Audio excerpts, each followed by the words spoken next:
अरे बेटा, क्या बात, तू झाड़ू क्यों लगा रही है? वो माँ जी आज काम वाली ही नहीं आई। इन काम वालियों का ऐसा ही है, बिना बताए छुट्टी मार लेती हैं। बेटा तूने मुझे क्यों नहीं बुलाया? माँ जी अब आपको क्या परेशान करती मैं?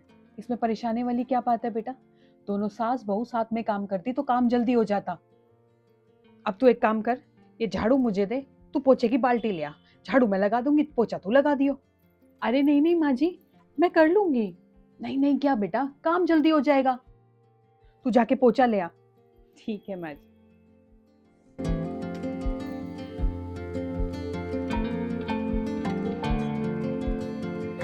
बहू। जी माँ जी। बेटा झाड़ू तो हो गई। माँ जी मैंने भी पोछा लगा दिया। तो तू क्या कर रही है अभी? माँ जी बस बर्तन धो रही हूँ, फिर कपड़े सुखाने रहते हैं।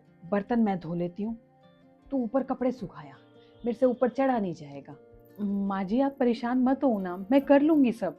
अरे बेटा काम जल्दी हो जाएगा, तो दोनों सासू बहू बैठ के चाय पियेंगी मस्त। जा जा।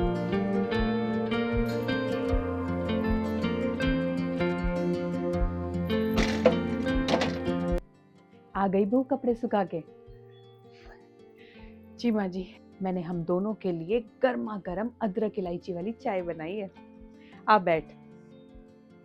माँ जी आप क्यों परेशान हुए, मैं बना लाती चाय।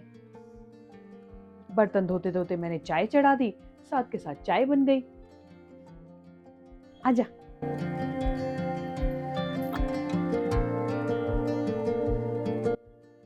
एक बात पूछूं माँ जी आपसे?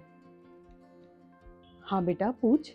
दुनिया की सास तो अपनी बहुओं को इतना परेशान करती हैं, लेकिन आप मेरा हर काम में हाथ बटाती हैं।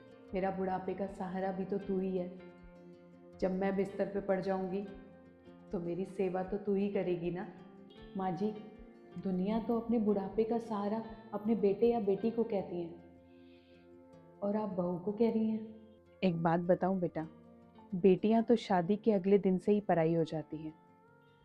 वो तो बस मेहमानों की तरह हालचाल पूछने आती हैं।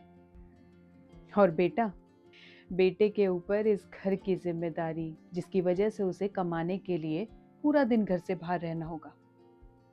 तो जब बुढ़ापे में मेरे हाथ पैर नहीं चलेंगे, मैं बेड पे पड़ जाऊंगी, तो बहू ही तो मेरे बुढ़ापे का सहारा होगी ना।